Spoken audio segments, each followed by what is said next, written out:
Hi, everyone. This is Tori Vandelin with Prevent Connect and Valor US. I am so excited for this podcast you're listening to. I get to chat with my fantastic colleagues about the upcoming National Sexual Assault Conference 2021 and what folks can expect and get excited about for this all online event. Thanks so much for having me, Tori. It's great to be here today. I'm Carissa Gutierrez, the Communications Manager for Valor US, formerly the California Coalition Against Sexual Assault. So it is a privilege to be able to work with all of you and to engage on the upcoming National Sexual Assault Conference. Hi, thanks for having me here. My name is Mo Lewis. I am the prevention specialist at NSBRC, that's the National Sexual Violence Resource Center. And we do a lot of training and technical assistance for grantees of the Rape Prevention and Education Program, and also get a chance to partner with folks at Prevent Connect too, which is pretty exciting. Okay. Hi, everyone. I'm Ashley Cohen Jimenez with Valor US and Prevent Connect, and my pronouns are she, her, and hers. And I will say you may hear some little noises in the background. I have my little baby turkey, Apricot, here with me. So apologies if that is distracting, but she is really excited about NSAC. So I have to bring her into the combo. Well, welcome, Ashley, Mo, Carissa, and Apricot, our friendly mascot of the week with Prevent Connect and Valor. I think to start off, I want to ask Carissa, can you describe the theme of the National Sexual Assault Conference this year? Yeah, I'd love to. We're actually very excited about the theme. So this is the National Sexual Assault Conference, Advancing Equity, Ending Sexual Violence. And what's so exciting about that is, in fact, that it is our tagline. So up until March of this year, we were the California Coalition Against Sexual Assault, but now we have really stepped into the space that we've been a part of for so long, which is speaking to our national audience through programs like Prevent Connect, and really trying to make that connection as far as how advancing equity ultimately ends sexual violence. So there's an element of prevention there, right? Understanding what the root causes of sexual violence in our community are, and then addressing them. And what this opens us up to doing is making those connections to other movements in other fields, whether it be the LGBTQI plus community, whether it be issues related to immigrant justice, whether it be issues also connecting to racial justice or disability justice. The fact is that in order for us to do the work that we do effectively, we need to be having those conversations and making those connections for our audience. So advancing equity really is about making those connections and having those conversations on a large scale. And NSAC allows us the national platform to do that. And that is why you see 12 workshops over the course of 3 days from August 4th through August 6th that address so many different areas. We have a specific workshop that talks about LGBTQI plus communities. We have a workshop that's exclusively in Spanish that talks about cultural competence and working with immigrant communities. We have others, and I know you will go into them in just a moment, that we're very excited about. But for us to really live into our values and end sexual violence, we can't do that without also understanding the inequities that have occurred in our communities that allow for harm to happen in the first place. And so those are the conversations we're having now. And we're just excited that we're able to have these conversations at the scale we are through this virtual platform. That's such an exciting theme, and I really appreciate how you tied that theme not just to the field of sexual violence in general, but to how we approach and talk about prevention. Because my next question I want to ask to Ashley and Mo, I understand that there is a prevention track that is sponsored by the National Sexual Violence Resource Center with funding from the Centers for Disease Control and Prevention. Can you give us like a little sneak peek of some of the conversations and workshops that are happening in the prevention track? Yeah, I'm happy to start that conversation. We're so excited for the prevention track. It's the kind of thing where we get to really learn from our colleagues and coworkers about what is working for them. And usually with the prevention track, we focus on, what are different programs doing with their prevention work that they're doing, with other people. And this year we were really thinking about this larger concept of changing society and social change, like Carissa was talking about. And we wanted to focus on having workshops where folks from different organizations are sharing some lessons that they've learned from doing the work internally and really figuring out like what do we need to change within our own programs and our own organizations to help create that kind of world we want to live in. Yeah, thanks, Mo.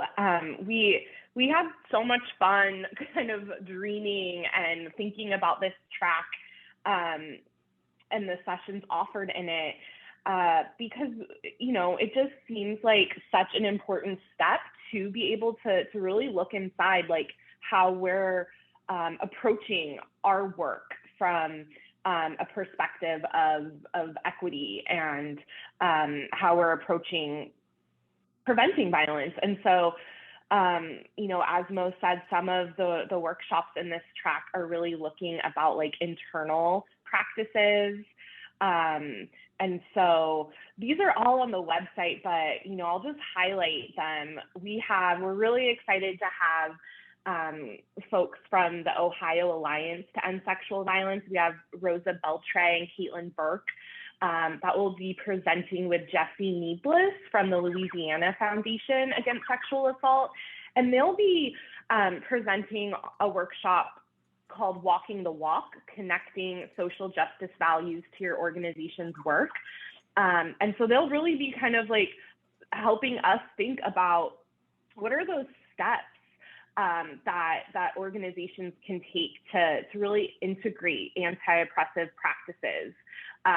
Not just, you know, as Mo said, like not just things that we do in the community, but how do we run our organizations? How do we approach the way that we work with one another? So we're really excited about that one. And then similarly, another organization that will be sharing a session on thinking about internal, you know, structures and policies is API Chaya. We have Joanne Alcantara and Deanne Alcantara Thompson, who will be presenting a session titled Living Wages, Advancing Equity in Our Organizations. And so API Chaya will be sharing about a process that they went through, really looking at like how do we create equitable organizations and give people living wages. So super excited about those two. The other two workshops, I kind of see it as like, okay, now that we're thinking about how we are doing things internally, now we can think about how we look at the structural roots of violence and community power. And so we have a really exciting workshop with Janae Bates, who is from an organization called Yes for Minneapolis, and Catherine Evans from Rooted Strategy. And they are presenting a session, Pain to Power, using public narrative and community organizing to create a more equitable world.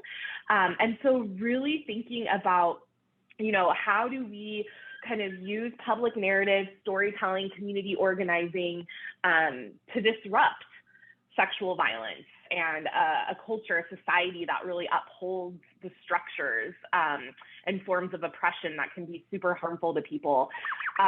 So super excited about that one. And then we have Lisa Fujaya Parks from Prevention Institute, who will be presenting on a new report that's titled Community Safety Realized. And the session is about justice and equity on the pathway to preventing violence. And again, this workshop is really going to look at racial and gender justice, how we can focus on healing and really centering community power to get to some of those root causes of violence. So I feel like there's a session for everyone. I was about to say I want to go to all of them, and then I realized I will be at all of them. So now I'm really excited. But yeah, we just are so grateful to our presenters who are going to share this really transformational work on our path to equity.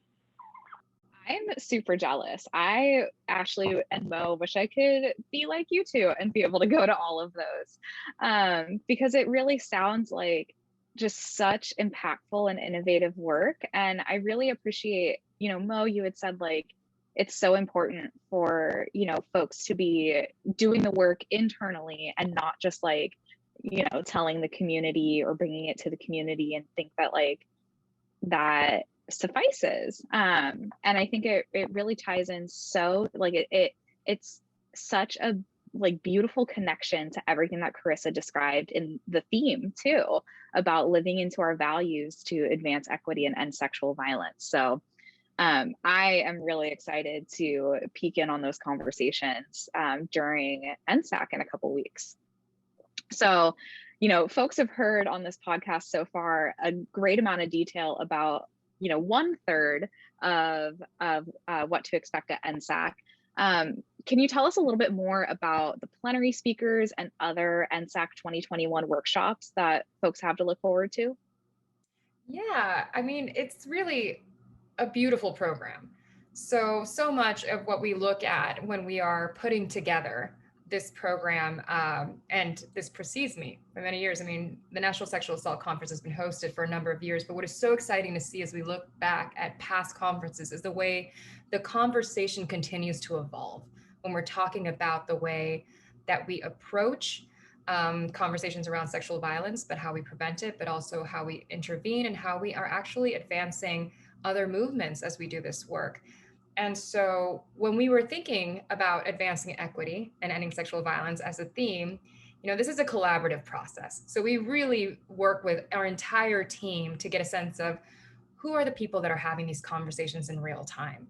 And to be able to use our platform to really elevate these conversations so that everyone gets a chance to listen to these individuals firsthand. And it is a huge honor that we get the names that we do to present on the work that they're doing. And so to kick off this 3-day conference, we have, really amazing folks. We have Kim Tran, really a force and an advocate on behalf of the LGBTQ community in California and beyond. We have Carolyn Randall Williams. And if you're not familiar with that name, you may remember her as the writer of a New York Times piece that was called like, "My Body is a Confederate Monument." And as conversations were happening across the country post the murder of George Floyd, there were conversations happening in communities across the US and even globally around the role of, or actually conversations around racial justice in our communities. And so how did this present itself? How do we challenge these ideas? And how do we advocate for more inclusive communities? And so her piece really does call out or identify some of these nuances in the conversation. And so to have her kick off this conversation with Kim Tran and also with our amazing and fearless CEO and leader, Sandra Henriquez, is a very, very strong plenary. And so that's just day one. So that's just what they get on the morning of Wednesday, August 4th. And that's just an introduction. It's really setting the stage for the way we talk about gender equity, that we talk about inclusivity in our communities, and how we talk about the work that goes into advancing equity. Then we move into these other workshops throughout the day. And at any given moment, our participants are in any one of 3 workshops that are happening simultaneously. So unfortunately, they're only able to be in one, but all of the workshops are recorded and will be shared after the fact. However, to be a part of those conversations in real time with these speakers who represent organizations throughout our country is an opportunity that we probably wouldn't ordinarily have in any given year. So to be able to participate and have those conversations, ask those questions and engage with the speakers is truly something that is, an experience that I do not take for granted and do recommend. But that's just day one. The second day also has another rock star plenary. So we have Andrea Ritchie, and we have Lydia X.C. Brown and Jamia Wilson. And these are big names in our community as well, who have been doing incredible work, writing books, advocating on behalf of survivors, but not only that, making those connections between the work we do and advancing equity in all communities. So Jamia Wilson, for example, is one of the youngest executive directors at Random House Publishing. This is a major publisher of books, and to be that kind of person or have this kind of influence into the types of literature that are being produced in real time is a position of power, but it's one that can be used to advance other stories. So I think earlier Ashley was talking about a workshop that specifically incorporates storytelling. What is the role of our collective voices in advancing this movement too? And so individuals like Jamia can speak to that connection between storytelling, advancing our truths, and advocating on behalf of the voiceless, essentially. So how are we constantly doing that in the work that we do to promote more inclusive communities? And again, right after that, and that's just day 2, we have more workshops, and day 3 as well. And what's so exciting, and I would love to go over just a few of them to highlight some of these connections. So we do have, other conversations that even focus more clearly on specific groups in our community. So on Wednesday, for example, I know Ashley was talking about one of the prevention tracks, which is great. And to complement that, we have other conversations about transformative justice. So we've heard this term a lot this past year on a national level. And within our own movement, we've heard it for quite some time, right? It is not a new topic, but one that is certainly gaining a lot of attention as far as conversations are happening within our communities about alternative forms of justice. So what is transformative justice? And this is an introduction, and it's being led by our very own Miriam Kaba, who's been a leading voice in our country when it comes to topics related to transformative justice. And of course, transformative justice is truly dependent on the type of community that you're in and the people who are a part of those conversations. So it is an accessible workshop for individuals who just want to get to know what that is, and also to have these really nuanced conversations about the way that it presents in our communities and how we can actually strengthen and support one another in these spaces. And on day 2, we have, and I'm really excited about this workshop too, social justice movements working in solidarity. So it's being led by Jamia Wilson, one of our plenary speakers on day 2, but also from one of our colleagues, Leah Aldridge. And these individuals have been working so long with survivors or with other folks in our community. But to talk about social justice movements really shows that we are actually listening and watching what's happening in our environment. This past year has not been easy, and we don't see things getting relatively easier either. But seeing what has been happening in our communities, the conversations that are happening on the national level, we are a part of that conversation. And so to be able to use our platform to also demonstrate the role of social justice movements and how the movement to end sexual violence is one of those and part of that conversation is going to be front and center as well. So we're really excited to see how that workshop turns out, but definitely going to attend that one. If not, just rewatch all of them as well. But then on day 3, this is what's so lovely about this program is that at one point of the day, we have a conversation that's happening exclusively in Spanish about responding to community needs. And so having that platform, and I can read it to you in Spanish if you'd like, but respuesta de alcance comunitario para ayudar a elevar la dignidad de los sobrevivientes de asalto sexual. It is long, but basically responding to the needs of sexual assault survivors in our communities. And this is what equity at work looks like. It's using our space and our platform to advance these conversations and make sure they're accessible. So in one other workshop on day 1, we're talking about disability justice. We're also talking about language access in this one. But also throughout the day, we're also having a conversation about what this looks like. And I think Mo referenced this earlier. What does it look like to advance equity in our own organizations? And we are going to host a workshop also on what this looks like within certain institutions like the military. So those conversations are happening too. And to be able to look at the entire program as really this mosaic of how all these different systems and spaces actually need to be addressed, and we can make those connections between the work we do in these spaces, is one way we will consistently be able to advance equity in the work we do. These conversations are so relevant to what's happening now. And having the types of speakers we have on board to facilitate these conversations, to engage with our audience members and to provide in-time responses is a very unique opportunity. And so I can't help but feel so excited and so proud of all the work that's going into developing this program, the people who have come together to elevate these conversations, but ultimately what this will mean for us moving forward as we continue to engage in these very nuanced conversations. So yeah, I'd love to hear what everyone else is excited about too. Well, thanks, Carissa. Everything that you just described is so critical to our work to end sexual violence. And it's pretty incredible to hear all of the plenaries and all of the sessions and just the powerful voices that we've been able to bring together for this event. It's, as you were talking about it, I was like, oh, I have a book by that person, and oh, I follow this person on Twitter. And so it's so exciting to know that they're going to share their wisdom and experience at our conference. So that's so great. And again, I don't think we can say it enough that we can't truly end sexual violence without being able to make the connections that you spoke to and really center equity. And so I just think that, as you said, the whole kind of plenary and sessions together create this package. Thanks for listening. Part 2 of this podcast is available now, linked on our website.